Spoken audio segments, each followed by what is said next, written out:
Hey people, it's Nias talking. Now I want to do another bit about the black diaspora, and this is from Al Arabi, and this one says the New Arab, and this is about the black people of Yemen. So the untouchables, Yemen's marginalized, forgotten in the war. This ethnic group has been consigned to the bottom of Yemen's social scale, as everywhere else in the world. Yemen's most marginalized ethnic group, the Muhamasheen,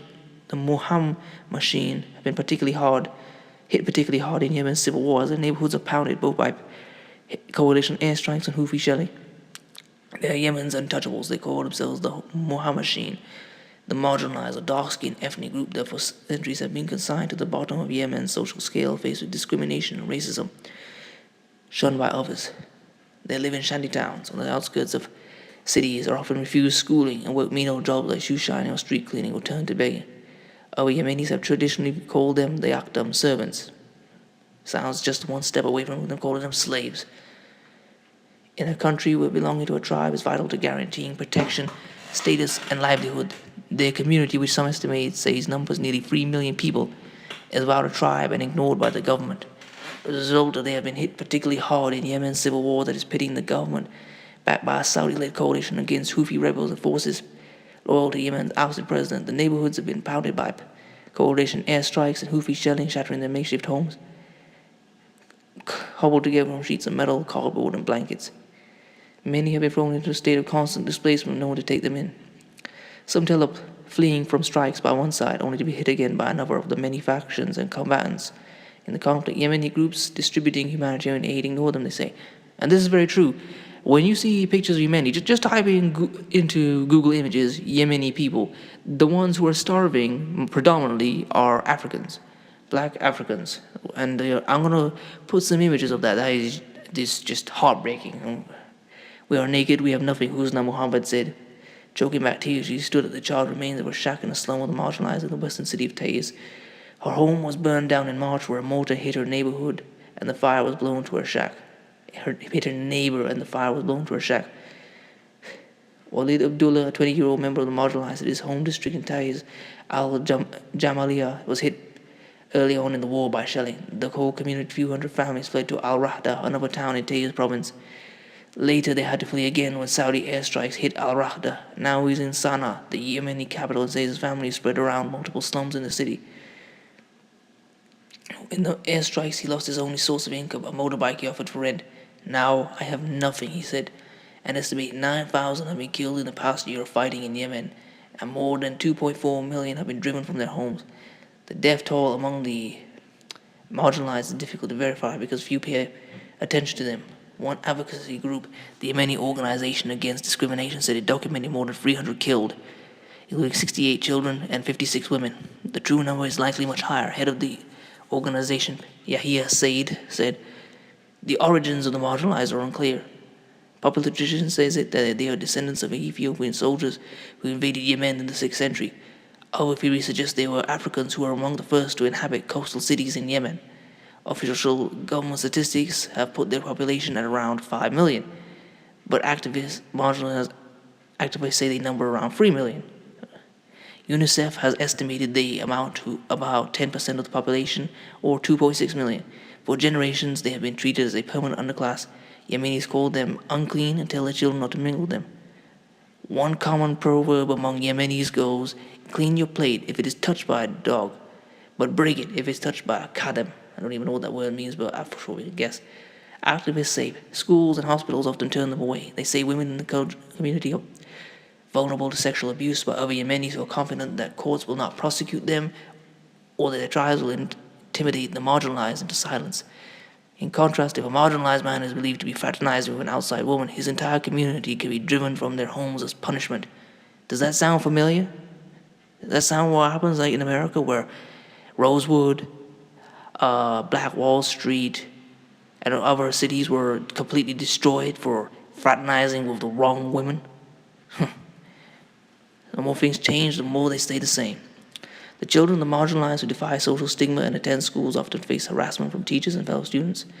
Said recalled how, when he was in first grade, his teacher accused the blacks of Yemen of being the descendants of those who tried to destroy the Kaaba, Islam's holiest site located in Kaaba. It was a reference to a historical incident in which an Ethiopian Christian king of Yemen is said to have sent an army of elephants to destroy the Kaaba.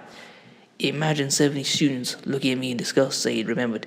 Salih Albair studied political science at universities, the Soviet Union and Cuba in the 1990s, one of the few marginalized to gain access to an education abroad. Yet he now works as a shoe shiner in Sana'a. Barefoot children with matted hair, faces covered in dust, are seen sleeping on streets with their mothers cloaked in black, extending their hands to pedestrians, begging for money. He said that even before the war, his community had no rights. If you go to the court, the judge won't summon me using my name, it will say servant. So what kind of justice would you expect after that? In 2014, UNICEF conducted a survey of more than 9,000 marginalized cities in the city of Taiz, site of one of the largest communities, and found high levels of poverty and low levels of education, all far worse than national averages. Only half the children were in school, 80% of the adults and nearly 52% of the 10 to 14-year-olds were illiterate. More than half the children under 1 year old had not been immunized. Bufani Al-Iryani, social protection specialist at UNICEF, said the agency distributes cash to the families of the marginalized in Sana'a and Taiz due to their urgent needs, but she acknowledged this is a drop in the ocean. Now, after a year of war, they've completely fallen off the social hierarchy. More than ever, begging has become their only source of revenue. I read it. The humanitarian situation is miserable, said Noman Al-Hufrizi, the National Union of the Marginalized. While others have tribes or wealthy relatives to help host them if they have to flee their homes, for the marginalized, they have nothing. He and other marginalized activists say local operators distributing humanitarian aid pass them over. Even the blankets distributed by the aid and relief groups, the marginalized, are excluded from receiving such help, said Misk Al-Makmari, a 25-year-old marginalized activist running a local group called Enough. At hospitals, marginalized, wounded, and fighting after not given beds or treatment are left to die, she said, as if they are animals. Even animals have rights. Now, hang on, I want to say a few things. It's funny how, according to them, one of their traditions is that they were the first people to inhabit Yemen, yet now we see that the first people of Yemen and the first people of the world are treated worse than animals, no human rights. And here earlier where he said that the numbers be played down 500,000, we see that again. In America, they downplayed the number of blacks hugely and count a lot of people like biracials or light-skinned, or to inflate white people's numbers, they will count Arabs or Asians or Latinos as white to make themselves seem like a bigger share of the population. And I want to say other things like I actually think some of this is a metaphor for black people globally. Where it said that they don't have a tribe, but they're 3 million strong, and that was by UNICEF, which is, I think, fairly credible. Well, 2.6 million, but close enough. It said that they don't have a tribe. They are in the millions. They are enough to be a tribe of their own, but they are not united, and they are not working together, at least not enough. And to me, this is a symbol of what's happening to black people globally. They are appealing to others to accept them, at least those in Europe, in America, and in Brazil, and moreover in South America, where they are very, very heavily discriminated against, and I might do something about them on another occasion. What black people need to do, which can learn from this and from history, is that they need to recognize they are their own tribe, and asking for acceptance from other tribes or other nations is never going to work. And that is the only key to black power. I know I had a few other thoughts.